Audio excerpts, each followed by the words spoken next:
Selamat siang Tribuners, bagaimana kabar Anda siang hari ini? Senang sekali saya Iluh Devi Sania dapat kembali menyapa Tribuners. Kali ini dalam program Highlight Koran Tribun Timur spesial di hari Sabtu 22 Maret 2025.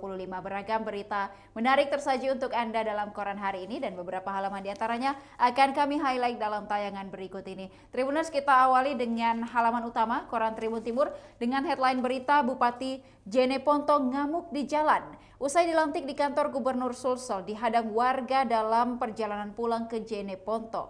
Belum sehari setelah dilantik sebagai Bupati Jeneponto, Paris Yasir langsung viral di media sosial. Ia terlihat mengamuk di jalan sambil menunjuk-nunjuk ke arah warga. Kejadian itu diduga terjadi saat Paris dan wakilnya, Islam Iskandar, sedang perjalanan kembali ke Jeneponto dari kota Makassar. Paris dan Islam sebelumnya dilantik oleh Gubernur Sulawesi Selatan, kemudian juga untuk pelantikan dilaksanakan pada hari yang sama pada saat peristiwa terjadi, dilantik oleh Bapak Andi Sudirman Sulaiman di kota Makassar di ruang pola kantor Gubernur Sulawesi Selatan Makassar pada Jumat 21 Maret siang. Paris diduga mengamuk karena perjalanannya diganggu oleh pendukung lawannya saat pilkada lalu. Momen ini terekam kamera warga dan viral di media sosial Facebook dan akun Andi Amal Akbar. Bahkan dari tayangan video yang berdurasi 59 detik itu, mobil dinas Paris Yasir dengan plat bernomor DD1G tampak berhenti dan Paris terlihat mengenakan setelan putih-putih yang dipadu dengan dasi hitam. Paris keluar dari jendela mobil kemudian duduk sembari mengacungkan dua jari. Menang nomor dua, apa woi, teriak Paris menunjuk seseorang. Tak berselang lama, Paris turun mobil lalu mengejar orang tersebut. Paris diduga terpancing dan terus saja menunjuk.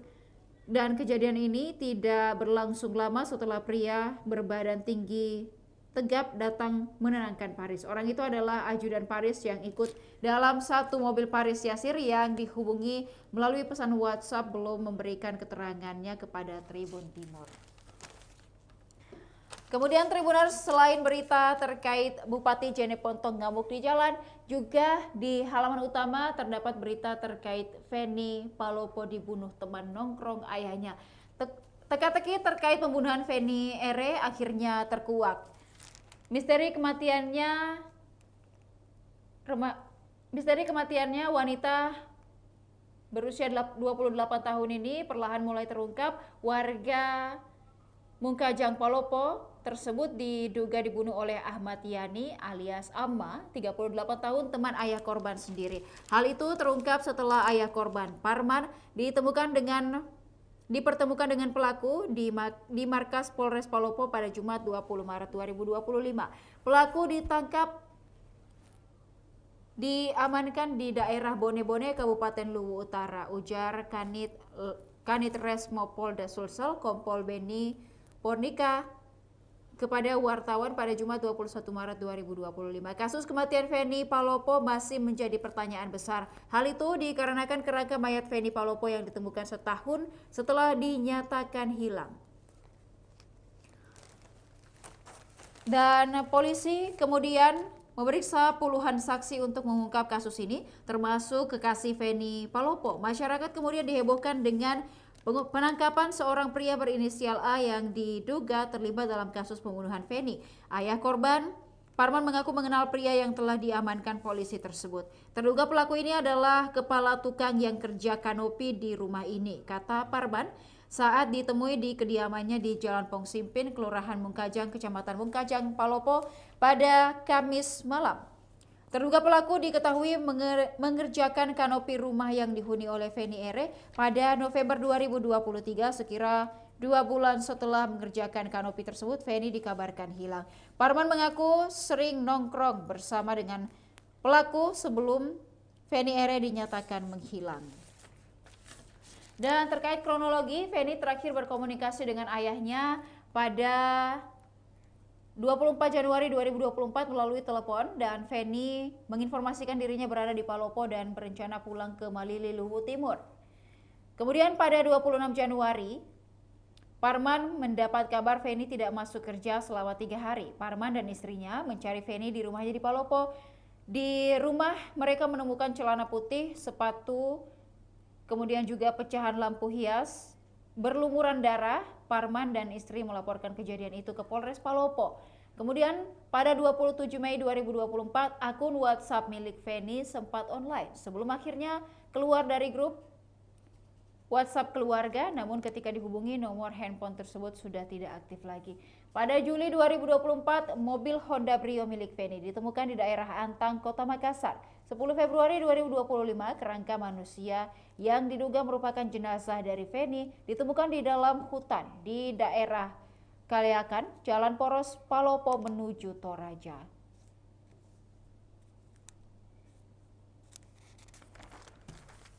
Kemudian Tribuners, kita beralih ke halaman 6 koran Tribun Timur dengan headline berita Unhas pemeriksa halal utama satu-satunya di KTI. Universitas Hasanuddin kini menjadi satu-satunya lembaga pemeriksa halal utama di kawasan timur Indonesia. Itu terjadi setelah Pusat Pemeriksaan Halal Universitas Hasanuddin atau PPH Unhas berhasil meningkatkan statusnya. Berdasarkan hasil akreditasi yang dilakukan oleh Badan Penyelenggara Jaminan Produk Halal atau BPJPH Republik Indonesia, PPH Unhas dinyatakan memenuhi syarat sebagai lembaga pemeriksa halal LPH kategori utama. Hal ini tertuang dalam sertifikat akreditasi yang diterbitkan BPJPH RI pertanggal 12 Maret 2025 itu ditandatangani Kepala BPJPH Ahmad Haikal Hasan. Rektor Unhas Profesor Dr. Jamaluddin Jompa, MSc, menyampaikan rasa bahagia atas capaian PPH Unhas sebagai LPH utama. Dirinya sejak awal berkomitmen menjadikan PPH Unhas sebagai salah satu lembaga terpercaya dalam pemeriksaan produk-produk halal. Kami menyadari sebagai negara dengan penduduk mayoritas muslim, kebutuhan terhadap kepastian kehalalan suatu produk, terutama bahan makanan sangat penting bagi masyarakat. Untuk itu kami menjadikan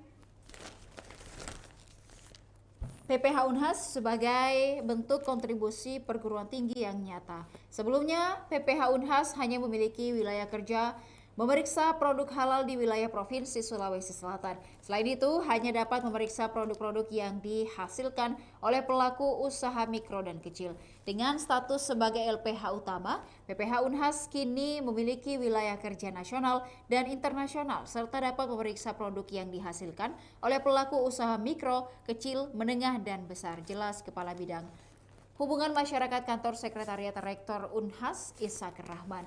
Sejak dilantik sebagai Rektor Unhas pada tahun 2022 lalu, Profesor Jamaluddin Jompa dan seluruh jajaran memberi ruang seluasnya bagi aktivitas PPH Unhas, antara lain dengan memanfaatkan fasilitas dan laboratorium yang telah terakreditasi. Selain itu, PPH Unhas juga punya 42 auditor. Upaya peningkatan status dimulai sejak tahun 2024 dengan tersedianya beberapa laboratorium yang telah terakreditasi di Unhas. Didukung oleh kesiapan sumber daya manusia, khususnya auditor halal, PPH Unhas cukup percaya diri dapat meningkatkan status. Apalagi acara aktual, kebutuhan terhadap sertifikasi halal semakin meningkat dengan makin tingginya kesadaran publik untuk mengkonsumsi produk halal. Profesor Naharia mengutamakan perubahan status ini membawa sejumlah keuntungan strategis, salah satunya Unhas dapat memperluas cakupan layanan pemeriksaan halal ke seluruh wilayah Indonesia, bahkan hingga ke tingkat internasional. Semoga peningkatan status menjadi motivasi untuk mewujudkan versi PPH yang unggul, handal, inovatif, dan terpercaya dengan potensi sumber daya insani, ilmu pengetahuan, seni, dan budaya berbasis benua maritim Indonesia, kata Profesor Naharia. Saat ini PPH Unhas sebagai LPH utama telah memiliki 42 auditor dengan berbagai disiplin keilmuan dan memiliki standar kompetensi internasional. Peningkatan status ini tidak hanya memperkuat posisi dari Unhas sebagai institusi pendidikan tinggi, tetapi juga sebagai mitra strategis dalam mendukung kebijakan halal nasional. Dan kemudian Tribuners, berita lain di halaman 6 koran Tribun Timur terkait dengan cara PD parkir kelola kelola perparkiran mengecewakan. Parkir liar marak terjadi selama Ramadan. Parkir liar biasanya ditemui di kawasan perbelanjaan yang ramai dikunjungi oleh pelanggan. Dan kendaraan terparkir hingga ke badan jalan, bahkan hanya menyisakan sedikit akses untuk pengendara lain melintas. Menanggapi hal tersebut, Wali Kota Makassar Munafri Arifudin mengatakan akan menata dengan baik sistem parkiran yang ada. Menurutnya perlu ada inovasi untuk menertibkan parkir di Makassar. Salah satunya dengan menerapkan pembayaran cashless atau non tunai. Pola pembayarannya harus cashless, parkir ini harus ditata. Kita akan melihat harus ada inovasi, ucap Munafri Arifudin. Orang-orang terlibat dalam kesemrautan pemarkiran juga harus ditelusuri, apalagi kondisi parkir seperti sekarang ini juga tidak memberikan kontribusi pendapatannya yang besar untuk daerah. Berita lainnya Tribuners juga terkait dari siswi SMP tewas tertabrak bus Bintang Marwah. Seorang siswi SMP di kota Makassar, Sulawesi Selatan tewas tertabrak bus pada Kamis malam. Insiden kecelakaan itu terjadi di depan perumahan Geria Atira, Jalan Perintis Kemerdekaan, Kecamatan Biringkanaya, Kota Makassar. Kanit Laka Lantas Polrestabes Makassar, Ibtu Jerianto yang dikonfirmasi membenarkan adanya kejadian itu. Dalam keterangan tertulisnya, Jerianto mengatakan korban berinisial JOS atau Jessica berumur 17 tahun, warga Kecamatan Biringkanaya. Saat kejadian, Jessica mengendarai motor Scoopy dengan plat bernomor DD 4398XBZ, sementara bus jenis Mercy Bintang Marwah berplat DP 7522EA dikemudikan Victor Peter, 27 tahun, warga asal Kecamatan Wara Barat, Kota Palopo. Dan mobil bus Mercy Bintang Marwah dengan nopol DP 7522EA bergerak dari arah selatan mengarah ke utara. Saat tiba di lokasi lanjut Jerianto menabrak motor yang dikendarai oleh Jessica dan menabrak kendaraan yang dari arah selatan ke utara, kendaraan motor Honda Scoopy. Akibat kejadian itu, korban Jessica mengalami luka serius hingga nyawanya tidak tertolong lagi. Korban yang tergeletak tampak ditutupi daun pisang oleh warga dan pengendara di sekitar lokasi dan yang tidak jauh dari Mapolda Sulsel.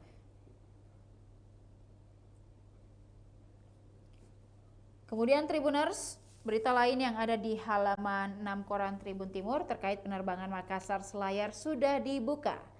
Pemerintah Provinsi Sulawesi Selatan kembali membuka penerbangan domestik antar daerah. Kali ini penerbangan Makassar menuju Selayar resmi dimulai.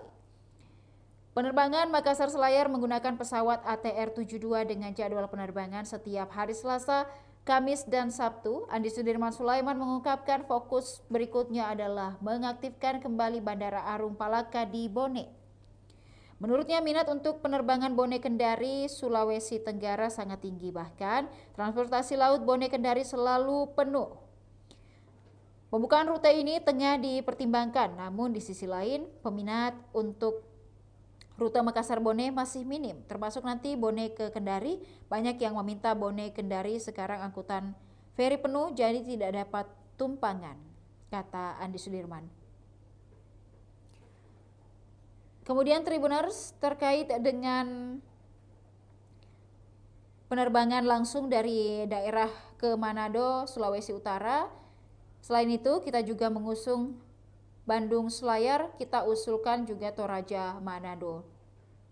Kini pemerintah daerah minta untuk fokus dalam menggenjot sektor pariwisata. Dengan terbukanya akses penerbangan, peluang menarik wisatawan lokal hingga mancanegara semakin terbuka lebar. Andi Sudirman Sulaiman menekankan momen ini harus dimanfaatkan oleh pemerintah daerah, terutama daerah tujuan wisata seperti Kabupaten Selayar.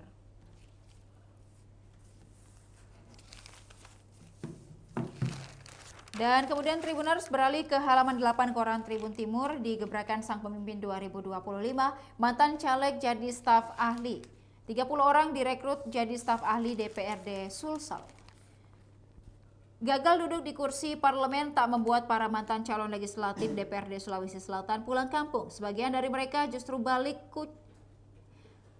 kucing ke gedung DPRD Sulsel, kali ini lewat jalur staf ahli. Langkah ini sontak memantik perhatian publik. Bagaimana tidak, di tengah dorongan efisiensi anggaran daerah, DPRD Sulsel justru merekrut 30 staf ahli.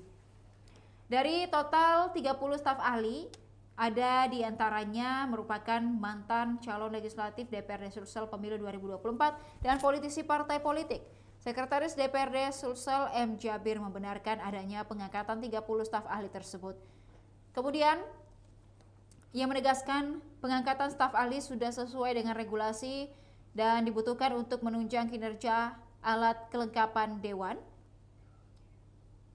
Dan menurut Jabir, bukan hanya mantan legislator diangkat jadi staf ahli, tetapi juga ada yang berasal dari latar belakang akademisi dan profesional. M. Jabir menegaskan bahwa staf ahli bukan hanya formalitas mereka, dan mereka punya peran krusial dalam mendukung kinerja anggota dewan. Soal tugas, staf ahli terlibat aktif dalam setiap proses legislasi dan pengawasan, termasuk saat rapat komisi-komisi. Kemudian Tribuners, berita lainnya, Munafri dan Konjen Australia bahas pengentasan kawasan kumuh. Wali Kota Makassar Munafri Arifudin membahas keberlanjutan program pengentasan kawasan kumuh bersama dengan Konsulat Jenderal Australia Todd Dias.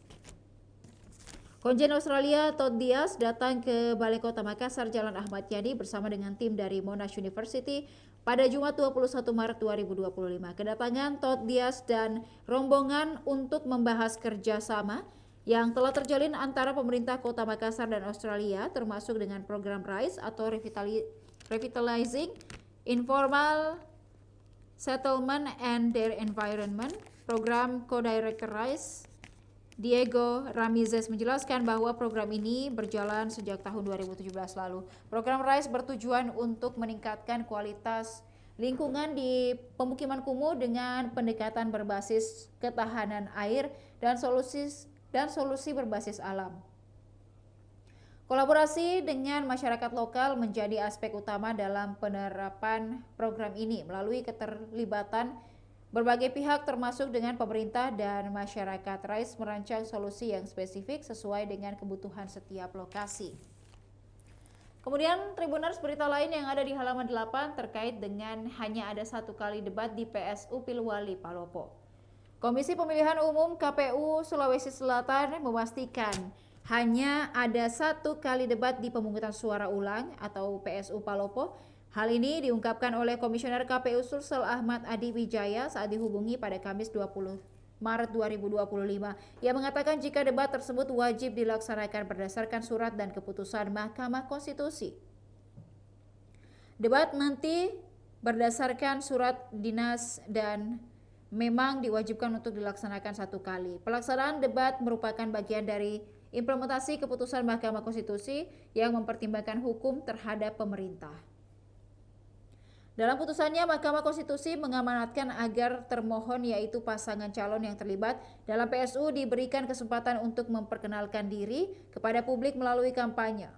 Debat tersebut menjadi bagian dari ketentuan yang diatur pada aturan KPU nomor 13 tahun 2024 mengenai tata cara kampanye dalam pemilihan umum. KPU Sulsel berharap pelaksanaan debat ini dapat memberikan kesempatan yang adil bagi semua pasangan calon untuk menyampaikan visi dan misi mereka kepada masyarakat Kota Palopo. Berita terakhir Tribuners terkait dengan Gelora Takalar persoalkan nama Daeng Manye. Ketua Partai Gelora Takalar Jusalim Samak resmi melaporkan seluruh komisioner Bawaslu Takalar ke Dewan Kehormatan Penyelenggara Pemilu atau DKPP atas dugaan pelanggaran etik. Mereka dilaporkan yakni Ketua Bawaslu Takalar Neiliati bersama dengan dua anggotanya Zahlul Fadil dan juga Ince Hadi Rahmat. Jurnalis menilai Neiliati CS lalai dalam mengawasi tahapan administrasi pencalonan. Ia menuding pengawas pemilu itu tidak cermat dalam menangani persoalan ketidaksesuaian nama salah satu calon bupati. Menurutnya, Bawaslu Takalar tidak melakukan pengawasan aktif terhadap hal krusial tersebut sehingga ia menilai ada kelalaian serius yang patut diuji di DKPP. Meski status laporan saat ini masih belum memenuhi syarat, Jusalim mengaku telah melengkapi berkas dan optimis kasus ini akan naik sidang. Ia menyatakan siap memberikan klarifikasi di hadapan DKPP dan menyebut bahwa persoalan ini sudah pernah dibahas di Mahkamah Konstitusi. Ia menegaskan bahwa Bawaslu Takalar akan mengikuti proses hukum di DKPP dan menunggu panggilan resmi untuk memberikan jawaban secara utuh. Dan kemudian Tribuners, masih ada beragam berita menarik tersaji untuk Anda di Koran Tribun Timur edisi hari ini. Jangan lupa untuk saksikan juga program dan berita menarik lainnya. Bagi Tribuners yang ingin membaca Koran Tribun Timur secara lengkap, dapatkan Koran Tribun Timur di agen-agen terdekat untuk berlangganan 1 bulan Rp80.000 dan juga 1 tahun Rp1.000.000. Hubungi hotline subscriber di bawah ini dengan nomor 0411811550 ataupun juga untuk mendapatkan Tribun Family Card di 081141135500. Demikian highlight Koran Tribun Timur kali ini. Saya Ilu Devisania dan seluruh kerabat kerja pamit undur diri. Terima kasih dan sampai jumpa. Download Tribun X sekarang, menghadirkan lokal menjadi Indonesia.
Yang bisa, Mi. Yang bisa, Mi. Iya, yang bisa itu. Bisa, Mi, tapi belum bisa Pak sendiri. Kalian kan salah, saya. Kalau yang bulan yang bukber kemarin aman juga. Alhamdulillah aman, Ji. Alhamdulillah aman, Ji. Karena tahu Karena ikan saya lagi. di backup sama Kak Arsyil. Tapi kalau sendiri Kalau juga sendiri saya belum pernah sih, belum pernah. Nggak ada di pengalamanku. Nggak pernah. Ada. Kemarin yang waktu di Imlek. Tapi berapa menit itu? 5 menit sih. 10 menit kah? yang di mana ini? Yang ini? Iya, yang di TSM. Itu pertama kali buat saya.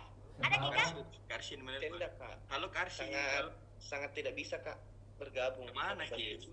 Oh, itu pertama kali saya.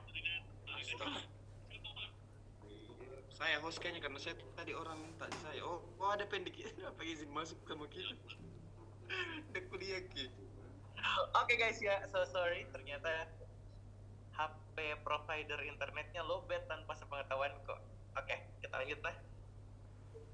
Apa yang kalian bikin dari tadi? Membahas tentang pengalaman dan masalah. Jadi kita.